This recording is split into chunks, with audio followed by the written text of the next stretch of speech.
he does knock you out? Tell me why you said, okay, let me up the ante. I guess my career has just become shutting people the fuck up. And this is just another version of that.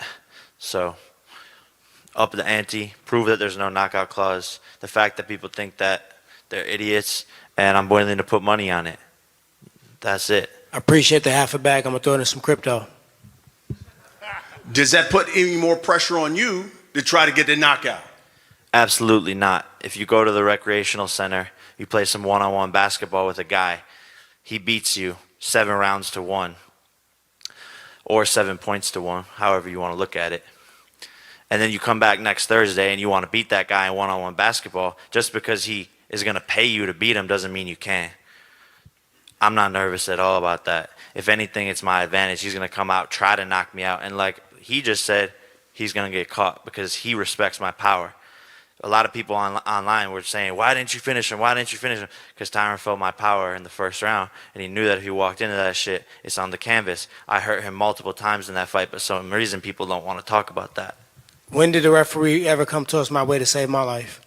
When did you hurt me? When did you nearly put me to the canvas? 7th round, overhand right. Yeah, you Picture know what that's happened on my after you did overhand Instagram right? with your head I got going. back in your face like the and Terminator. you fell forward into my arms and I caught you. I saved your life, but not Guess this what? time. Every time I hit time. you, you ran. Not Every this time you time. hit me, I walked you down. I got back in your face. So when you hit me, it actually made me even more pissed off. So at the end of the day, I don't know where that analogy came from with the basketball game. You lost me and everybody in this room because you definitely didn't win 7 rounds, number one. Number two, why didn't you knock me out? If you hit me with the hardest shots, why didn't it make me back up? Why were you the one running the whole time?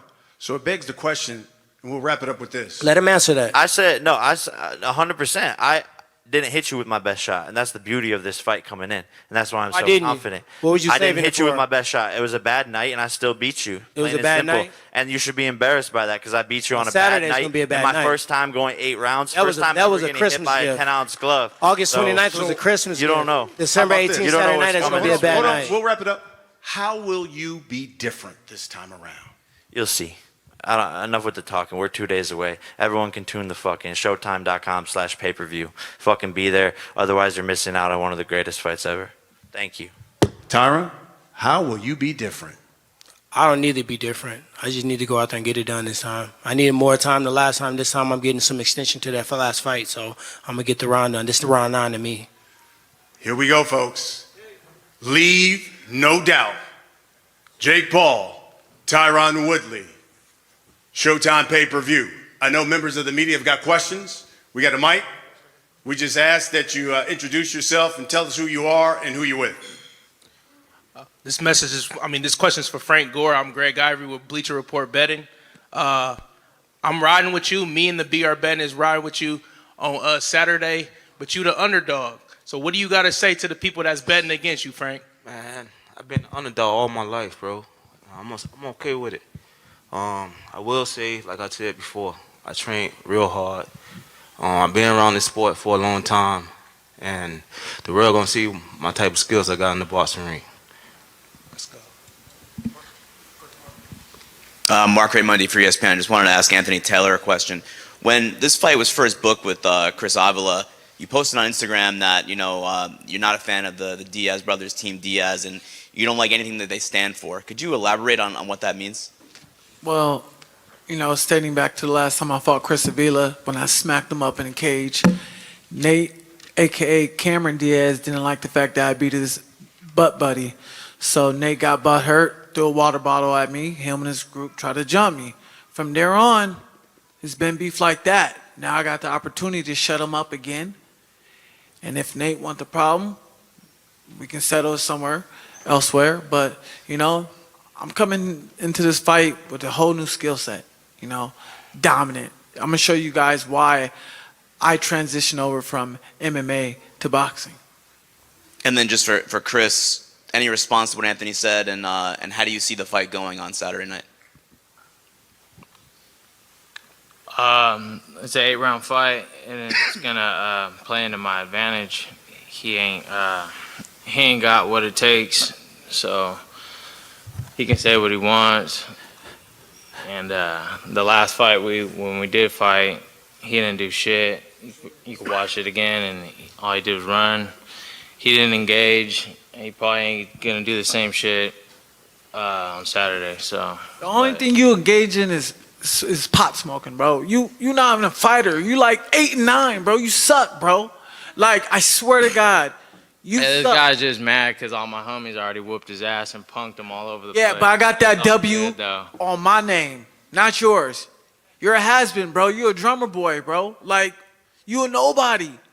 Like, you lucky to be on this card because of me. Come on, bro.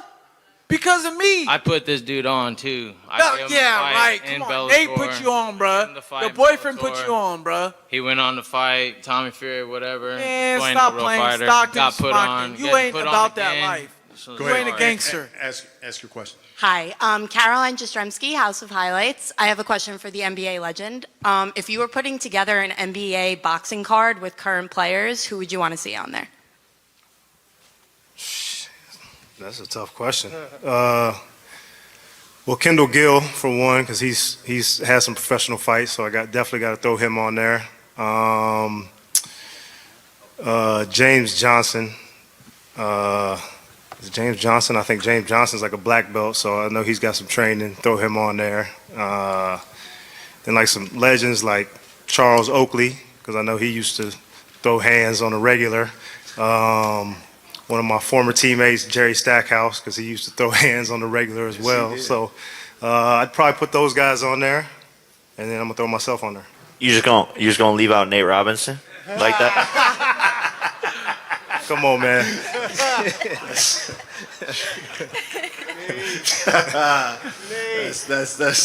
That's not necessary. Colin. The Schmo. All right, here we are. This is the Schmo with the Schmo Zone. Question for Jake Paul. Yesterday at the media workout, you mentioned that Tyron Woodley's power was about a 4 out of 10. Have you been touched with anyone who's had a 7 or greater out of 10? Yeah, I definitely have. I've sparred with 3-time, 4-time world champions, professional boxers, guys who are bigger than me, heavyweights. I sparred a guy who's 6'9". Those dudes can crack, and that's why I said his power is 4 out of 10. You know, he won the UFC championship with that right hand. He hit me with it. I was off balance, yada, yada. First time I've been hit in a real fight. Cool, take it, no problem. Come back and win every single round after that. So that's why I give him a 4 out of 10. Tyron, if you're a 4 out of 10, what is Jake to you for all the people that you felt? I mean, to be honest, Jake was kind of running, so I would measure his track speed more than his punching power. So I give him a 10 out of 10 on his back pedal. He should probably be a cornerback.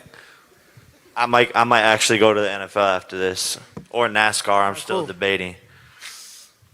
Who's next? Hi, Chris Maxwell with Sporting News.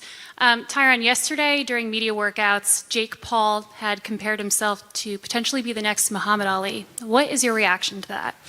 I mean, that's his goal. Like, I don't crush people's goals. Whatever this dude want to do, that's on him. Like, Saturday night, I'm whooping his ass. So, whatever his plans is, like, that's one thing about me. I'm real. I'm not gonna bash just to unnecessarily bash to sell a fight.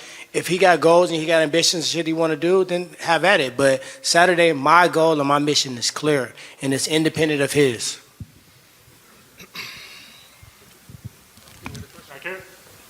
Back here in the back. Yeah. Josh Cassio, Fox 13. Tyron Woodley, if you win this fight, Start using the right words around here. when you win this fight, will there be a trilogy?